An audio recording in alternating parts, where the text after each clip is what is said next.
Hello viewers, welcome to Literary Orchard. Today we will know about the age of Chaucer and why Chaucer is known as the father of English literature.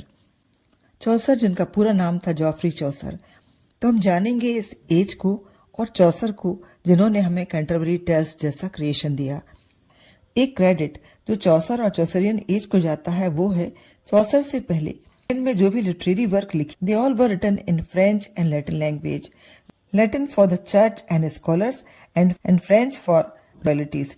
मतलब इसमें ordinary people के लिए कुछ भी नहीं था या तो चर्च के लिए था, यानी ये कॉमनर्स के लिए या ऑर्डिनरी लोगों की लैंग्वेज नहीं थी।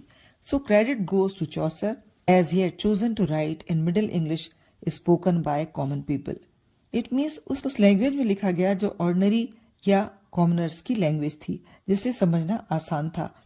इस चेंज ने यह प्रूव किया कि English language possess the grandeur to create timeless masterpiece work। अब यह साबित हुआ इसे इमॉर्टल क्रिएशंस क्रिएट करने में सक्षम थी। And now we talk about the Canterbury Tales in short as a masterpiece work. ये एक पोयम होकर भी कलेक्शन था 29 पिलग्रिम्स या ट्रैवलर्स का who were traveling to visit the shrine of Thomas Becket that was in Canterbury। इस great work को उस समय की सोसाइटी का मिरर रिफ्लेक्शन कहा जा सकता है, क्योंकि यह एक सोशल कम्युनिटी है और 29 पिलग्रिम्स की लाइफ यानी तीर्थ यात्रियों की लाइफ, नेचर और बिहेवियर को रिफ्लेक्ट करती है। साथ ही साथ उस समय की यानी 14th सेंचुरी की सोशल स्ट्राटा को भी रिफ्लेक्ट करती है। चौसर को ऐसे ही फादर ऑफ इंग्लिश लिटरेचर नहीं कहा जाता। तो जानते हैं चौसरियन एज की स्पेशल कैरेक्टरिस्टिक्स के बारे में। It was a time when middle or ordinary writing practiced for writing poetry or other great works that was for commoners and understandable by commoners। Priorly हमने पिछली वीडियो में पढ़ा था कि वर्क सर के पहले लिखे गए उसकी लैंग्वेज लिमिटेड थी स्कॉलर्स में और क्लैरिजीज में, जिन्हें समझना आसान नहीं था। But now instead of them it emerged for merchants artesian.